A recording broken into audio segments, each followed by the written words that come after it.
¿Qué tal? ¿Cómo se encuentran? Bienvenidos a una emisión más de Noticias 22, que como todos los miércoles tenemos el gusto de saludarles. Rafael García Villegas, sí. Mansi Rodríguez, ¿cómo está, Rafael? Amigo, muy contento de saludarte. Buenas noches, Laura Regis en la traducción del lenguaje de señas y un programa muy variado porque vamos a hablar de cine de terror y de muy particular manera el que se lleva a cabo en Japón, el que se realiza ya. Así es, va a estar aquí en el estudio Ulises Guzmán, nos va a platicar sobre este festival de cine horror que se encuentra en Cholula, que trae unos invitadazos. Ya hablaremos más adelante de qué es lo que se trata, también tenemos música.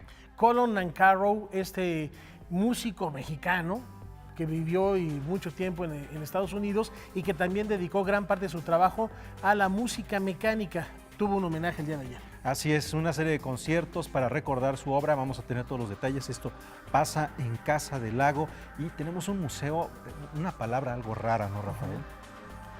A ver, un museo para personas con discapacidad visual, vamos a ponerlo así. La agencia de Noticias 22 nos invita a explorar este mundo. Esto y más lo tenemos aquí en Noticias 22. Comenzamos.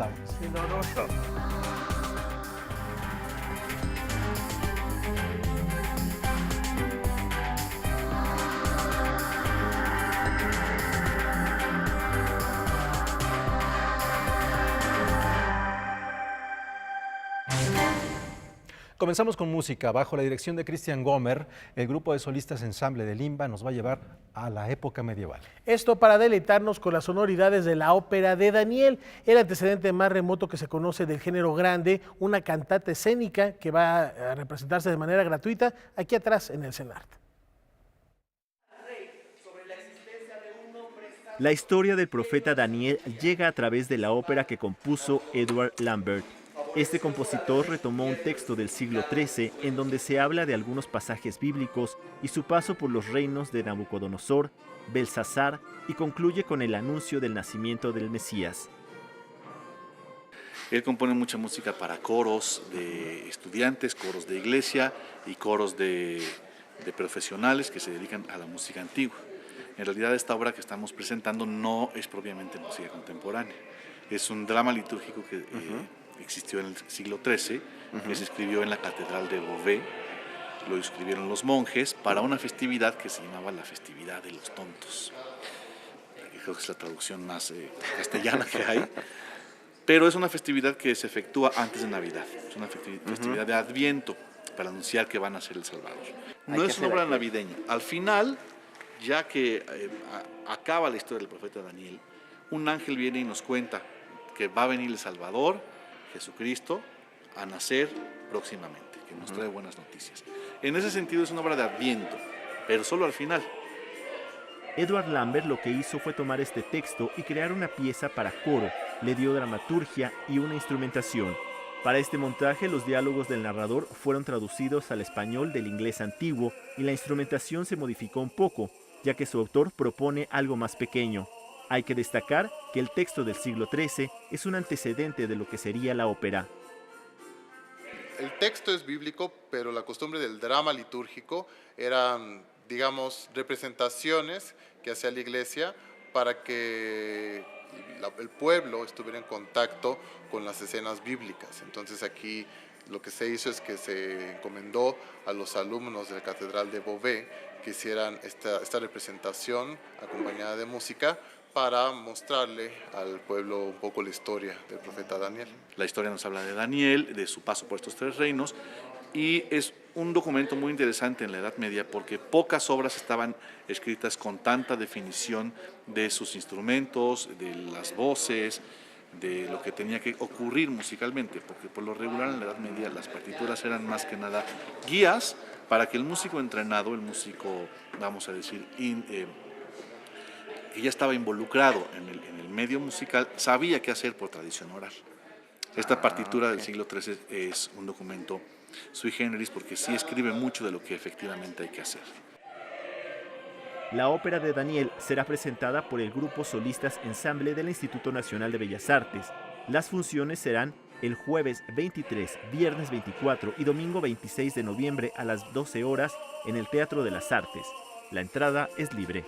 Noticias 22, Alberto Aranda. Mientras veíamos esta nota, estábamos acá Rafael y yo, que nos gusta mucho la música, recordando cuáles serían la primera ópera. La primera ópera compuesta así con un libreto es Monteverdi, ¿no? Que es El Orfeo de Monteverdi, así que es es. del siglo XVII. Finales, así es. Sí, es de 1500 y principios de 1600, porque en 1610 se convierte en músico de la Catedral de San Marcos en Venecia. Pero la pregunta es si esto que es de la etapa medieval, los procesos que ha venido teniendo la ópera para convertirse en el Grand Théâtre, el género grande que conocemos. Y la pregunta era esa, ¿no, Rafael? ¿Cómo se ha ido modificando? Porque recordemos que esto empezaba en los foros al aire libre, como lo hacían los griegos, a la más antigua tradición de la comedia y la tragedia, para que después se representara ya en las iglesias, que fue las representaciones en lugares techados, en lugares cerrados, pero todavía sin cobrar entrada, es profeso, para escuchar un espectáculo de esta índole.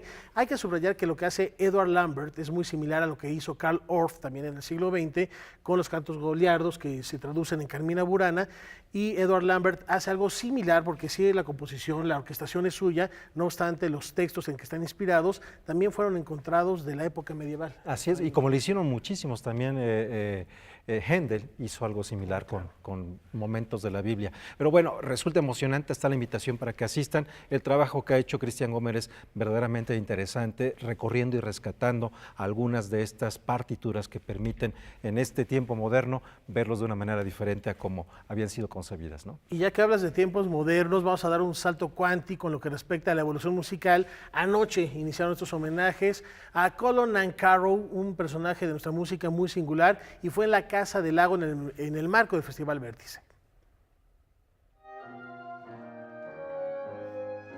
Con la intención de revisar expresiones artísticas diversas que están entre la experimentación y la vanguardia, la UNAM ha creado el Festival Vértice, dentro del cual Casa del Lago tiene el ciclo homenaje al músico estadounidense Colin Nancarrow, quien muriera hace 20 años. Vamos a hacer un maratón con los estudios para piano mecánico. También invitamos a distintas gentes a que nos ofrezcan como su propia versión de la música de Nancarrow retrabajada. En fin, un elenco muy amplio de actividades para conmemorar y para difundir y para acercar al público que nos haga favor de acompañarnos pues, a este compositor singular, genial. Este ciclo titulado Mecánica Nancarrow revisa casi toda la obra del compositor. Tiene considerada su música de cámara, los cuartetos, los tríos y su obra para piano mecánico.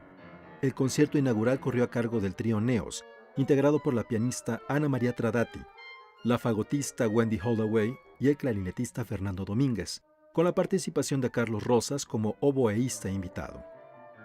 Tocaron la zarabanda y scherzo para oboe, fagot y piano de 1930, cuando Nancarrow aún vivía en Estados Unidos, y los tríos para clarinete, fagot y piano número 1 y 2, escritos con una diferencia de casi 50 años.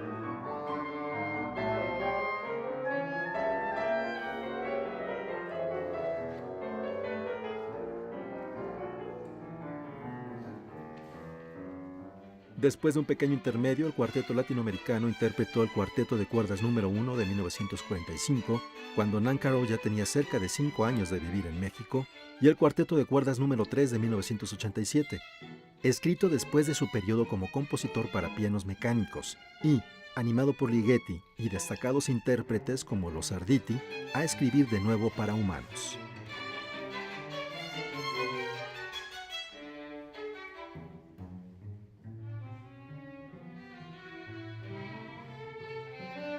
Terminamos el domingo 3 con un concierto que se llama Nancarrow Remixed, donde invitamos a distintos compositores, a Alejandra Hernández, a Alejandro Castaños, a Manuel Rocha, a Carlos Iturralde y a Tania Rubio, creo que no se me olvida ninguno, a que nos ofrecieran su propia versión de algún estudio o algunos estudios de los que escribió Nancarrow. Esto lo vamos a presentar aquí en el espacio sonoro de la Casa del Lago, que tenemos una instalación multicanal de 8 bocinas que se presta muy bien para este tipo de trabajos. Y el sábado 2, en el foro al aire libre, habrá un maratón de obras para piano mecánico, con una pianola que estará cargada con los rollos que perforó el compositor. La verdad fue un concierto maravilloso, fue también muy bonito escucharlo. Dentro de Casa del Lago la acústica es completamente diferente. Y bueno, un comentario, los conciertos lo pueden ver en Vértice allí en la página electrónica, pero los conciertos están a partir del miércoles, jueves, viernes, sábado, domingo, casi todos los días de la semana, ahí en Casa del Lago para revisar la obra de Nancarrow. Y subrayar que se coloniza Nancarrow mexicano, huyendo en los años 40 del macartismo, entonces es muy importante también evocarlo como uno de los compositores de nuestra tierra. Y vamos de la música a las letras, seguimos calentando motores rumbo a la Feria del Libro de Guadalajara, donde Lorenzo Silva y Marta Sanz charlan sobre novela negra. Y no solo en el País Vasco, había un Comando Madrid operativo con atentados cometidos. Uno de los principales exponentes de la novela negra en España es Lorenzo Silva. Ha sido ganador del Premio Planeta, entre otros reconocimientos, y es además director del festival madrileño Getafe Negro. Lo que hicimos fue plantearnos que nuestro festival fuera un relato de la realidad al modo que lo es la novela negra. La novela negra, en principio, habla de crímenes, habla de criminales, habla de investigadores, policías, pero si uno mira lo que hay al fondo del cuadro, en una novela negra aparece casi siempre otra cosa, y aparecen muchas cosas. Aparece un retrato de una sociedad, aparecen los conflictos, tanto contemporáneos como históricos, ¿no? Lorenzo Silva participará en los Ecos de la FIL y debatirá sobre la novela negra con Marta Sanz. Yo tengo la suerte de compartir escenario con Marta Sanz, que es una autora, además la que conozco desde hace mucho tiempo, y que representa una vertiente curiosa dentro de la novela negra, porque aporta eso que muchas veces se le discute a la novela negra, y alguna vez tengo que reconocer que con razón, ¿no? Hay una parte del género negro policíaco que quizá peca de excesivamente funcional, de excesivamente mecánica incluso en algunos momentos, ¿no? Pues crimen, investigación, resolución, como si importara por encima de todo que el reloj funcione y dé la hora en cada momento, ¿no? Bueno, Marta Sanz, que es capaz de hacer relojes que funcionan, por supuesto, también es una magnífica escritora, una escritora que aporta al género literario una calidad de prosa y una intensidad y una profundidad de la mirada muy interesante, ¿no? Y somos además autores relativamente distintos, ¿no? Ella va por una vía de una novela criminal muy sui generis, con un detective muy sui generis y con unas historias muy peculiares, ¿no? Y muy inventivas. Y yo en la novela negra, no así en otros ámbitos de mi trabajo, pero en la novela negra me muevo en un terreno realista. Mis personajes son guardias civiles, son investigadores criminales profesionales, ¿no?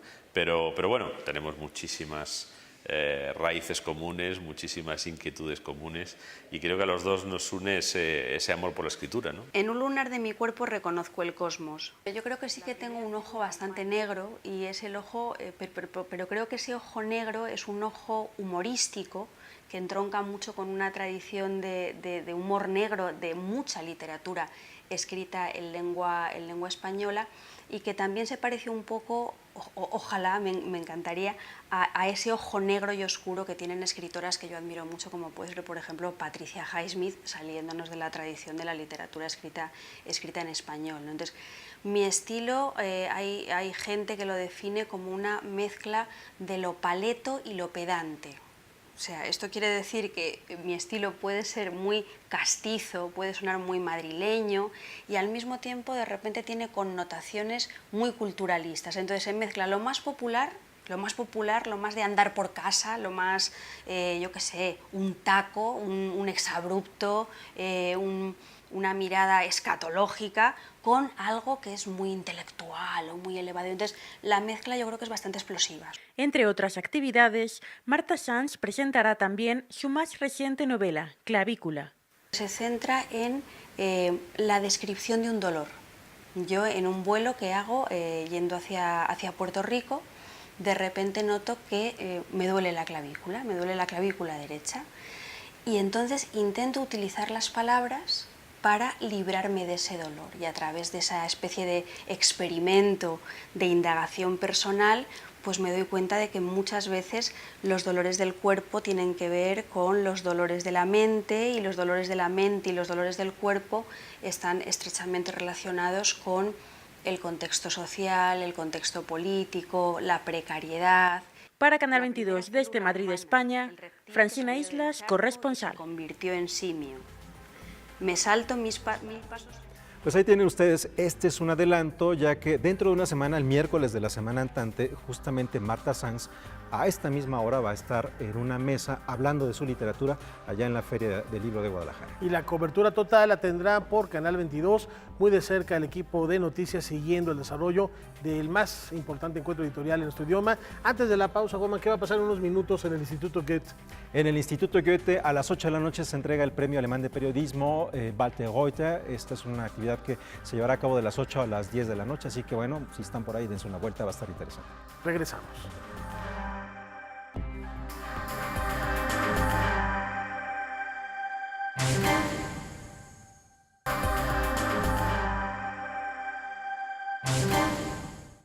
Continuamos aquí en Noticias 22. Amigos, Rafael, después del terremoto, los terremotos que tuvimos el pasado mes de septiembre en diferentes partes del país, vienen numerosas propuestas para ver de qué manera se reconstruyen no únicamente los estados físicos, ¿no?, donde viven las personas, sino también las costumbres, los trabajos, de qué manera seguir con la vida adelante. Reconstruir, como se dice en el lugar común, el tejido social, y por eso las organizaciones están intercambiando ideas, experiencias para lograr esta meta.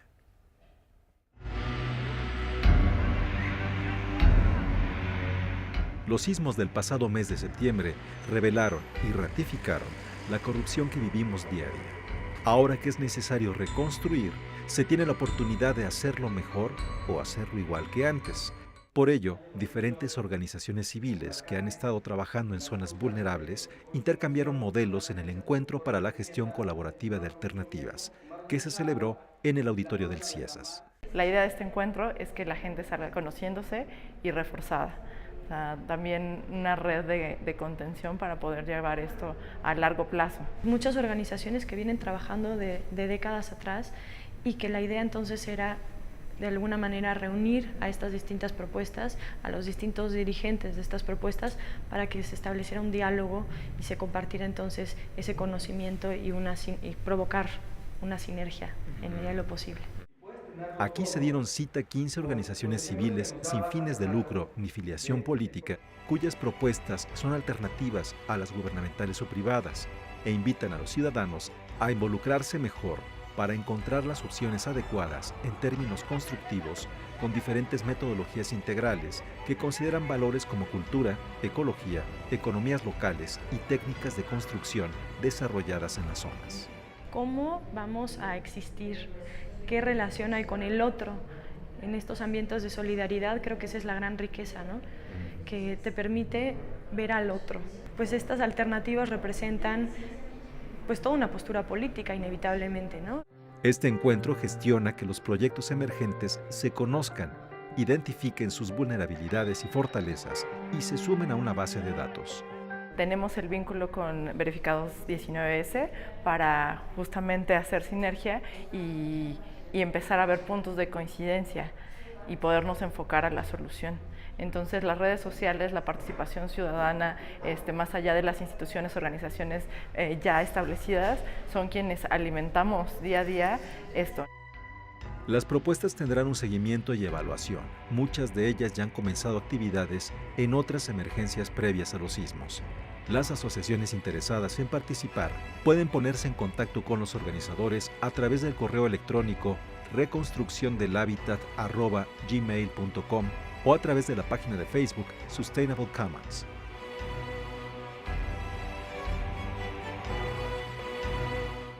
Y bueno, lo que se busca es establecer vínculos y ver de qué manera se puede generar una colaboración mucho más amplia, porque verdaderamente hay zonas que están completamente olvidadas. Es el caso del estado de Morelos, algunos lugares también de Puebla, y aunque en Oaxaca están mucho mejor organizados que otras entidades en donde hubo muchos derrumbes, bueno, la ayuda falta y pasarán todavía muchos años para que se logre terminar de reconstruir. Si están interesados, también el próximo sábado en el Huerto Roma habrá un foro sobre bioreconstrucción, cuáles son las técnicas ancestrales que pueden ser utilizadas para reconstruir lo más pronto posible en otras zonas.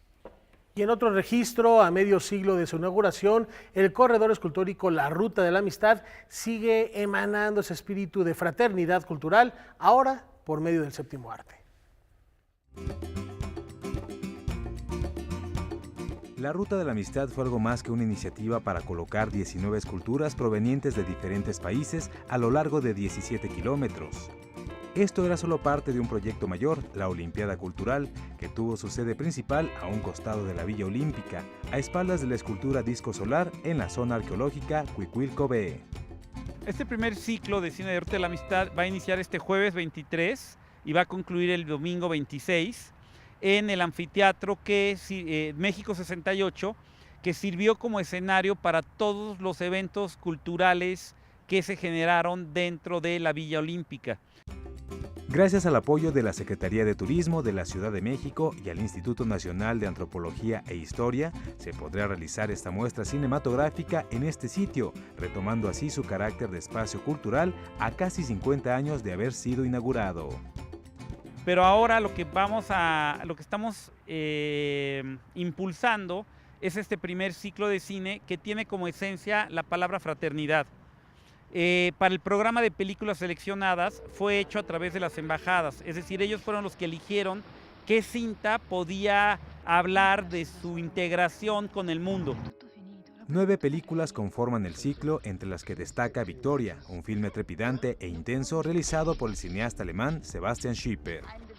Hay que venirse muy bien abrigados, pero aparte venir con hambre, porque vamos a tener algo muy interesante, que va a ser comida de 2 zonas muy importantes, de Xochimilco y de Lieja en Bélgica. Es decir, las zonas más antiguas de los países van a estar representadas con comida gourmet orgánica de Xochimilco y lo mismo con una parte de comida de Lieja representando a Bélgica.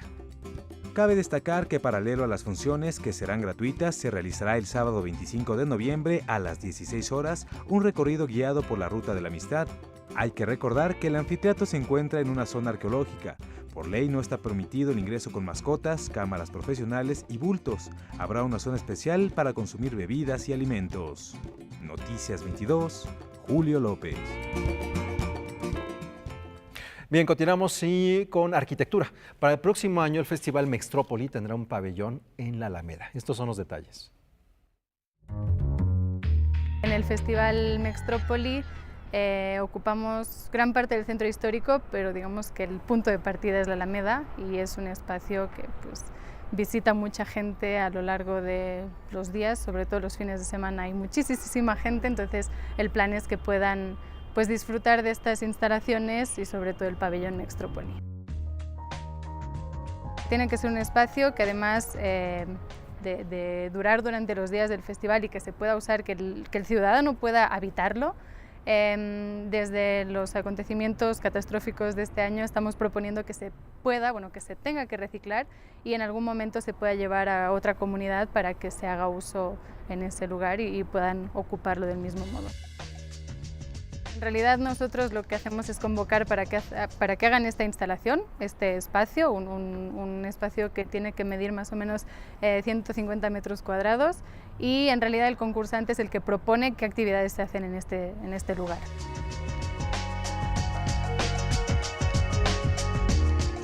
El Centro de Investigación y de Estudios Avanzados del Politécnico Nacional reconoce a quienes están innovando en el campo de la bionanotecnología. Lo que hemos desarrollado es una plataforma universal para producir vacunas.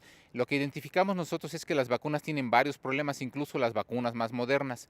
Uno de los problemas es que requieren refrigeración desde que se producen hasta que se utilizan en el paciente. Todo este tiempo tienen que estar refrigeradas.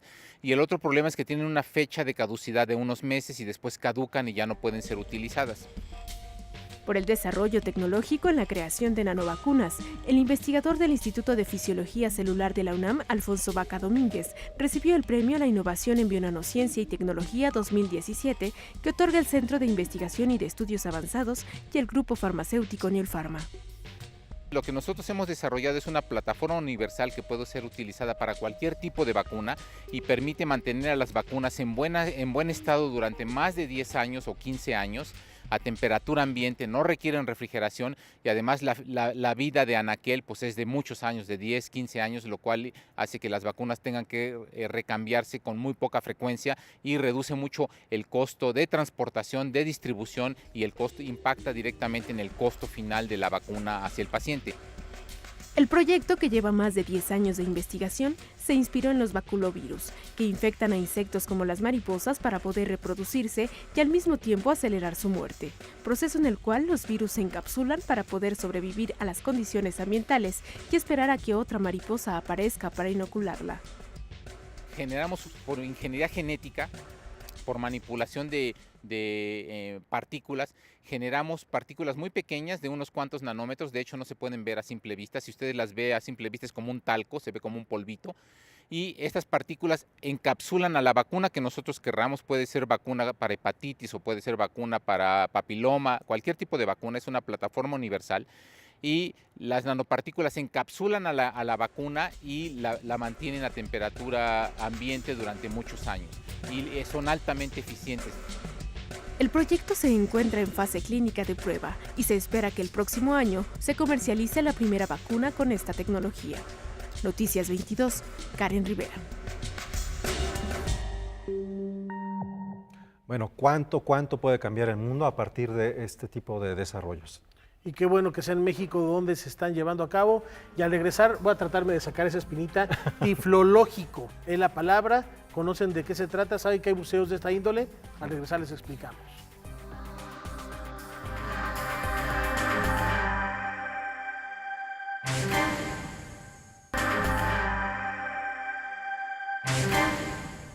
Continuamos en Noticias 22, ahora con escultura que nos muestra en la Galería Arte Hoy una posibilidad. Vamos a ponernos así como William Blake, se abren las puertas para la percepción. Bueno, un aliciente indiscutiblemente con el cual el maestro Hiroyuki Okumura convierte la materia en arte.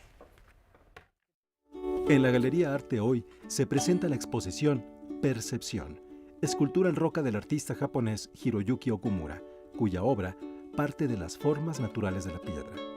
Son 12 obras relativamente recientes, mis creaciones, y utilizando la piedra mexicanos, principalmente mármol, ónix, rocas volcánicas. Bueno, yo estoy muy estimulado la variedad y la riqueza de naturaleza mexicana que tiene, bueno, convirtiendo en la escultura en piedra, y eso es lo que está en la muestra. Poca conocida en México ha sido la presencia de artistas japoneses en nuestro país. Eso fue detonado por una gran muestra de arte mexicano moderno que se presentó en Japón en los años 50, lo que inspiró a artistas jóvenes de la época que decidieron probar suerte en esta parte del mundo. En el caso específico de la escultura, ha sido un diálogo constante.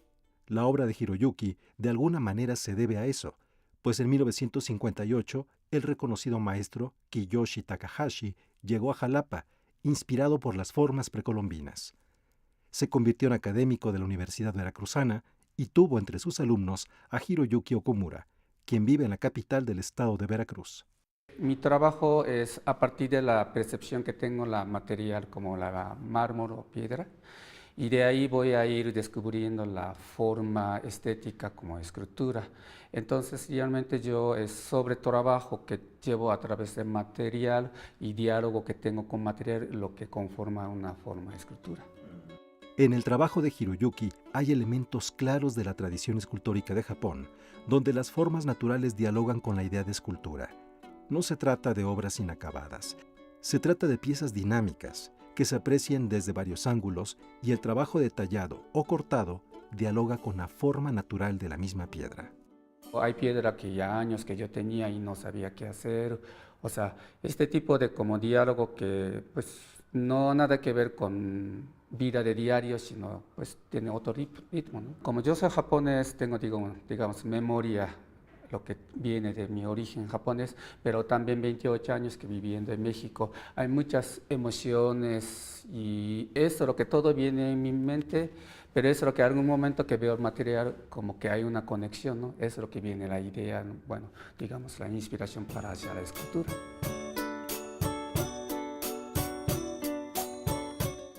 La agencia N22 nos invita a conocer la sala especializada con la cual la Biblioteca Nacional de México brinda apoyo a discapacitados y débiles visuales.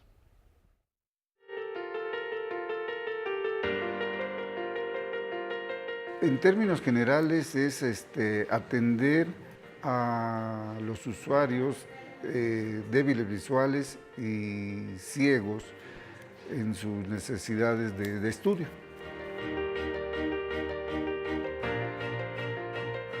Surgió por inquietud e iniciativa del señor Solórzano, que trabajaba en la Biblioteca Nacional cuando ésta se encontraba en San Agustín. Y el propósito de él era darle una opción a estas personas para que tuvieran un futuro mejor, ¿no? La sala de Tiflológico empezó con los servicios, con una colección de libros en braille. Se donaron, incluso como Biblioteca Nacional se supone que debemos tener lo que se edita en México. En este caso de la biblioteca, de la sala del Tiflológico, no, se inició también con materiales que se donaban de otros países. Se tienen algunos que llegaron y que están en francés, en italiano, o sea, también hay de otros idiomas. Pueden tener el servicio de consulta de material en braille, pero también se les puede dar acceso a todo lo que tiene la biblioteca, como nos podemos dirigir a otras colecciones, llevar los materiales a la sala del Tiflológico y se les puede dar el servicio de lectura en voz alta o se les puede grabar para que ellos puedan llevarse su lectura si quieren. Puede volver la vista hacia la luz. Actualmente con las nuevas tecnologías, los usuarios muchas veces ya no son presenciales, sino a través de correo electrónico pueden solicitar que les envíe X material, y ellos con estos nuevos programas que hay de Open Book les permite escuchar lo que tiene el texto.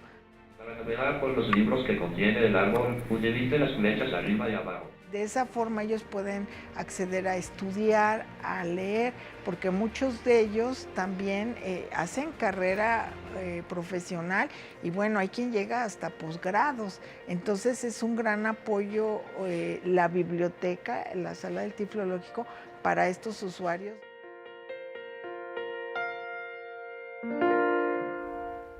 Después de esta historia que nos comparte Agencia N22, vamos con nuestra cartelera. ¿Tienes ya programado algo para tu fin de semana? Vamos a ver qué nos recomienda César H. Meléndez para aprovechar al máximo los días que vienen. César, adelante.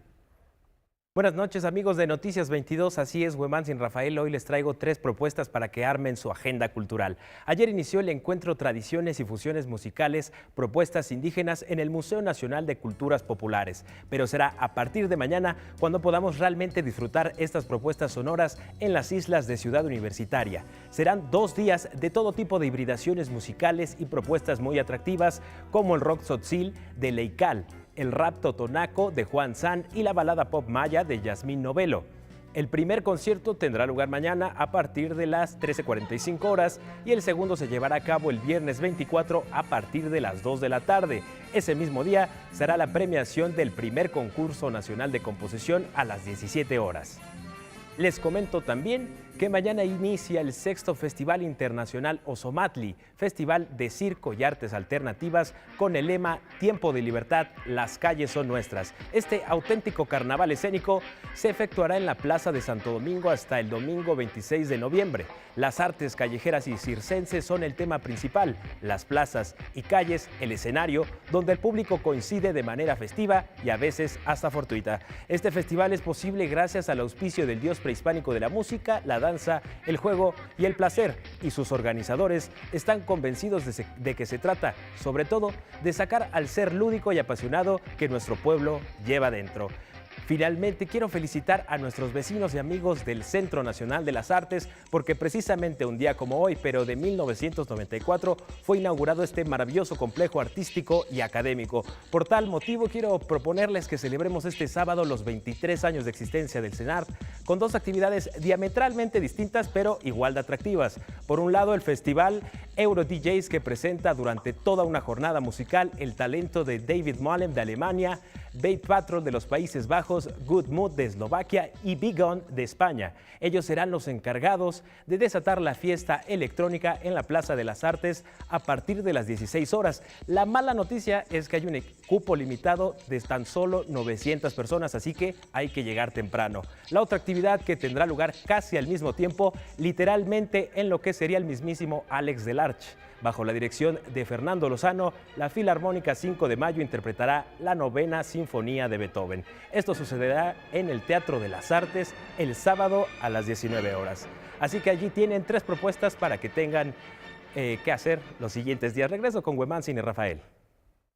Gracias. Muchísimas gracias. Sí. ¿No vas a enviar saludos hoy, César, a nadie? No, gracias.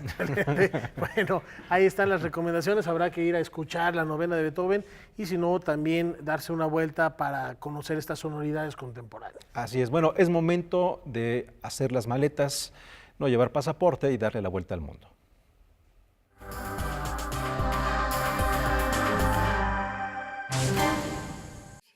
El barítono Dmitri Jorostovsky falleció en Londres a los 55 años, víctima de cáncer cerebral. Así lo confirmó su familia en un comunicado que difundió a través de Facebook.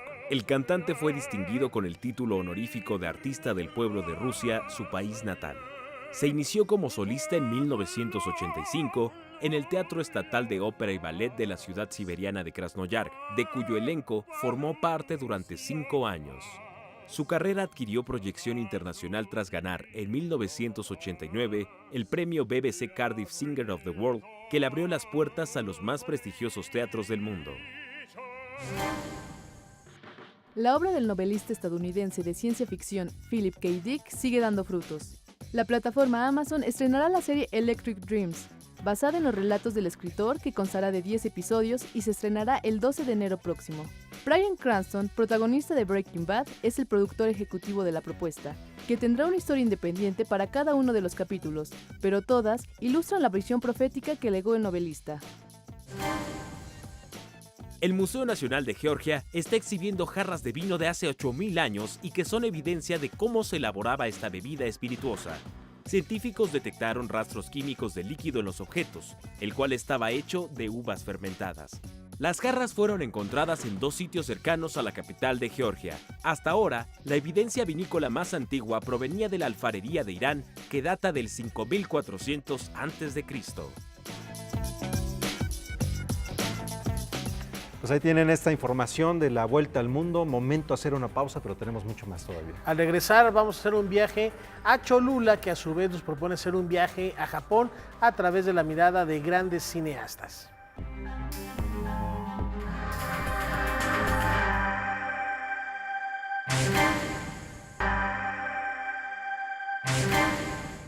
Continuamos en Noticias 22 y ahora nos vamos con poesía, Rafael. Con tan solo 24 años de edad, Orlando Mondragón Benítez fue elegido ganador del 4º premio de poesía Alejandro Aura y participaron 221 jóvenes escritores, lo cual habla de la calidad que reconoció el jurado en la pluma de este joven bate.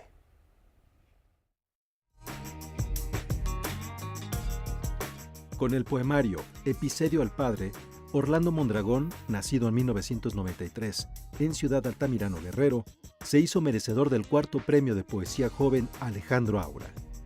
Episedio es, en la antigua tradición de la literatura griega, es un poema que se canta en el cuerpo presente, en los ritos fúnebres. Y a través del libro yo voy narrando cómo el padre del yo poético va muriendo lentamente, es todo su periodo de convalecencia. Pero en el libro hay un conflicto, que es el hijo que es homosexual, toca cuidar al padre. Entonces hay ciertos conflictos porque el padre viene creado de una sociedad machista, el padre es completamente homofóbico y tiene que enfrentarse a algunas situaciones como verse bañado por su hijo, tener que estar a su cuidado cuando él lo rechazó de más joven. Orlando Mondragón es médico de profesión y asegura que la medicina está muy vinculada a la poesía. Y yo creo que se combinan perfectamente porque siempre estás explorando el lado humano de tus pacientes. Siempre hay algo que va más allá de ti, que te sobrepasa y de alguna manera quieres expresarlo, y yo lo hago a través de la poesía. El libro está dedicado a su padre y el poema tiene que ver con las palabras que el autor considera le faltaron en la niñez. Esta es una carta al padre, pero también es una carta es un acto de rebeldía contra toda la sociedad machista, contra la homofobia y por supuesto es una elegía a la muerte del padre, de todos los que nos faltan un ser querido y que siempre se quisieron reivindicar con él, conciliarse de alguna manera. El premio contempla la edición del poemario que ya está disponible en librerías. Bueno, pues estamos muy contentos de recibir aquí en el estudio a Ulises Guzmán. Él es director de cine, ha estado también trabajando en diferentes momentos, tanto en televisión cultural como en otros proyectos, y que ahora nos traes una película que participa en Cholula. Sí, se llama The Kaiju Dream Match y pertenece a una saga que hacen muchos directores japoneses, de hecho básicamente 20 cada vez, basadas en mitos cinematográficos japoneses. Y es la primera vez que invitan a un extranjero y pues me tocó el honor de ser el invitado. Y además con la tradición y la costumbre que tiene Japón del cine de terror, que se ha venido encumbrando y que se ha venido trabajando de una manera muy importante en los últimos años, sí, ha de ser un reto también para ti.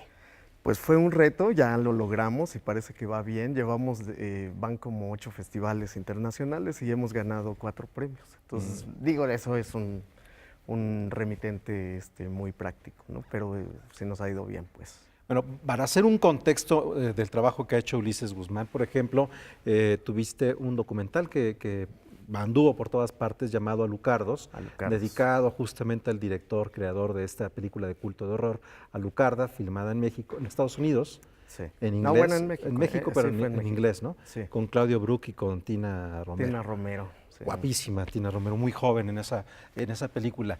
De ahí te has movido a otros escenarios. ¿Cómo es que llegaste a hacer una película a Japón y además a hacer cine de género japonés? Sí, bueno, yo creo que es un chiripazo, de cierta forma. Vaya, tengo un trabajo previo, como tú lo has dicho. De hecho, vino uno de los invitados de Cholula, que en este momento está pasando, de hecho, la película y él la está presentando, que es Tomohiko. Y Tomohiko había visto una película mía en la que participo que se llama México Bárbaro y le gustó. Entonces me preguntó que quién había dirigido eso y yo estaba de programador en ese entonces, en ese festival, y le dije, pues yo. Y no me creía porque decía, bueno, tú eres el programador o eres el director o qué sé yo. Ya le comuniqué que estaba en los dos ámbitos y bueno, finalmente me invitó, o sea, me dijo, me gustó tu trabajo y pues vente a hacer. Y cumpliendo una fantasía mía que desde chavo, ¿no? Yo tenía que ir a hacer películas de kaijus, ¿no? Un kaiju son estos monstruos colosos que andan destruyendo edificios y qué sé yo, el sueño de cualquier político, ¿no? Oye, y esto también es muy interesante, hay que enfatizar que el Cholula Film Fest no solo es de nicho, no solo es un encuentro de cine de terror, pero de manera particular hay que hacer referencia a este público que de alguna manera también atrapa y abraza con títulos y personajes como los que están presentando esta serie de películas. Exactamente, México es un gran nicho de este tipo de películas, de fantasía, de ciencia ficción y terror. De hecho, hay como 25 festivales, muestras y todo en todo México.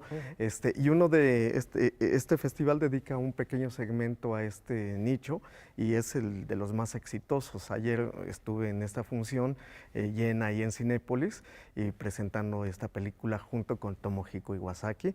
Y mañana mañana llega el otro director, que es el creador de esta saga de Ringu, del Aro, que es además como el creador de prácticamente toda esa vertiente de terror en México. Entonces sí es un invitado muy importante para este tipo de eventos. Hay algo, si me permites una pregunta antes de concluir con esta parte de tu película de los kaijus. En Kioto está, que fue la capital antigua de Japón, bellísima, está el equivalente a los estudios Churubusco. Es decir, los últimos estudios de cine están allí, en Kioto, y que forman parte también de un complejo de centro de diversiones. Y puede visitar uno de los viejos foros en donde se hacían películas de samuráis y de ninjas, y etcétera. Kurosawa. Ahí filmó Kurosawa, y en ese mismo espacio está un museo dedicado al cine japonés. Cuando estás hablando de los kaijus, no es de cualquier cosa, es este tipo de monstruo que fue creado cinematográficamente hablando. Claro. Después de la Segunda Guerra Mundial. Claro. Estamos hablando de un Japón que había perdido la guerra, había perdido el orgullo, estaba en completa reconstrucción, tenía dramas japoneses en el cine, bastante machistas, y de repente a alguien se le ocurre hacer kaijus, y ahí tenemos por un lado a Kurosawa, como uno de los grandes, y por otro lado, el que hizo las películas de Ultraman. Sí, exactamente. De hecho, es un legado que te deja el cine como pueblo y que lo aprovechan ellos y lo explotan. Tan es así que siguen haciendo este tipo de películas. Incluso ahí incursionan 3 directores nuevos, pero que ya tienen experiencia en esto, que están haciendo el regreso de Godzilla, etcétera, etcétera. Y bueno, es un mensaje directo también para nosotros que defendemos y manejamos la cultura, que no nos avergoncemos de este tipo de personajes, como aquí de pronto nos podíamos avergonzar de las películas de luchadores o qué sé yo. Son un legado que tenemos y en el mundo nos conocen prácticamente por ese tipo de cine, ¿no? El de luchadores y el de charros. Y bueno, de pronto se les excluye de los palacios de cultura, ¿no? Sí, bueno, las industrias culturales japonesas como esta es lo que sacó, una de las cosas que sacó a Japón de la posguerra, ¿no? Claro. Interrumpí, Rafa. No, iba a poner en esa lista también a las ficheras del cine nacional. Claro. Que es fundamental. Pero más allá de los hitos o de las referentes culturales, ¿hay algo en el discurso que puede distinguir el cine de terror japonés del cine de terror mexicano? Distinguir, pues más bien se hermanan en cierta forma por los kaijus. Son el mito basado en los temblores. O sea, de hecho, los pueblos que tenemos este tipo de pues de eventos terribles, sufrimos con los kaijus. Y bueno, lo que sí nos puede diferenciar es justamente esta parte de cómo nos acercamos hacia el terror. En Japón sí lo viven de una forma muy dramática, y creo que en México es un poco más de guasa, me parece, un poco más familiar el asunto. Oye, Ulises, y después de este trabajo que se está presentando ahora aquí en el Festival de Cholula, has continuado con tu carrera como director de cine. ¿En qué es en lo que estás trabajando ahora? Sí, estoy trabajando en 2 proyectos, terminando una película también de antología de ciencia ficción, que estamos trabajando con los mejores directores de ciencia ficción en México, y que pues estará, yo creo que a mediados del año que entra. Se llama Aztec, que es un proyecto pues grupal, digamos, y un proyecto individual que estoy filmando poco a poco, que se llama La confesión del caníbal, que está basado en una obra teatral de Sergio Rued, y que él mismo es el actor, y bueno, que está muy fuerte esa peli. Oye, esta es una escala porque nos trajiste aquí un personaje. Sí. ¿Es tu kaiju? Sí, este es el kaiju. ¿Y se llama como dijiste que se llama? Se llama Cacamán. Ok. No sé si nos puedan regalar aquí en la cámara a Cacamán, que es el kaiju de Ulises que destruye ¿qué ciudad? La Ciudad de México, justamente. De hecho, está basado en hechos reales. Es un presidente que come cosas raras, y entonces de pronto se vuelve una gran mierda, pero ese es en otro país, no pasó aquí en México. Okay. Es ficción. Es ficción. ¿Y este Cacamán lo podemos ver en la película de...? Sí, está incluido en esta antología, de hecho está en un álbum. Ese es otro sueño infantil que tenía, que mis trabajos salieran en álbumes. Ahí está. Y bueno, pues ya. Qué justo. Ahí está, cumplido. Acá está. Sale, lucha contra una mosca enorme ahí, qué sé yo. Es un divertimento, pero sí tiene una cierta complicación, que es crear maquetas de tamaño natural, ¿no? Y tener aquí a las botargas de estos actores, qué sé yo. Ulises, estamos hablando que esto es cine de género, no necesariamente es cine de horror. Sí, no necesariamente. Pero ha habido, a través de Japón, un impulso enorme hacia el público mexicano que tiene que ver también con el cine de horror, ¿no? Claro, y ese es el vínculo que me tocó un poco como que alentar en este momento. Se interrumpió por lo mismo del sismo. se interrumpió la colaboración concreta y larga. Solo están pasando 3 películas de 15 que iban a venir y mucho más directores. Pero bueno, lo del sismo nos vino un poco a cuatrapear el asunto, pero me parece que en abril se vuelve a hacer una muestra en Puebla, en Cholula. Perfecto, pues avísanos para ver qué podemos claro. hacer, especialmente ahora que no es exactamente lo que más me gusta del cine, pero Claro. sí debo reconocer que el cine de horror ha tenido una presencia muy importante en México. Se Claro. está cambiando en la forma de Sí. hacer el cine de horror y también el público ha madurado mucho. También un abrazo a los de Masacre en Joco, que lamentablemente anunciaron que ya no van a poder hacer su festival a Es finales una de este año. lástima, es una lástima. Ojalá pronto. Ulises, muchas gracias por estar con nosotros. No, gracias a ustedes Bienvenido. por Y, invitarnos. como no te gusta el género, vas a soñar en Cacamamba. Nos despedimos. Vamos a Cholula. Todavía este fin de semana continúan las actividades allá del Festival de Cine. Güema, nos vamos con ese Dimitri. recuerdo. El gran Dimitri Jorostovsky. Lamentable pérdida del escenario lírico. Y un recuerdo desde aquí, desde Noticias 22. Nos vemos mañana. Buenas noches.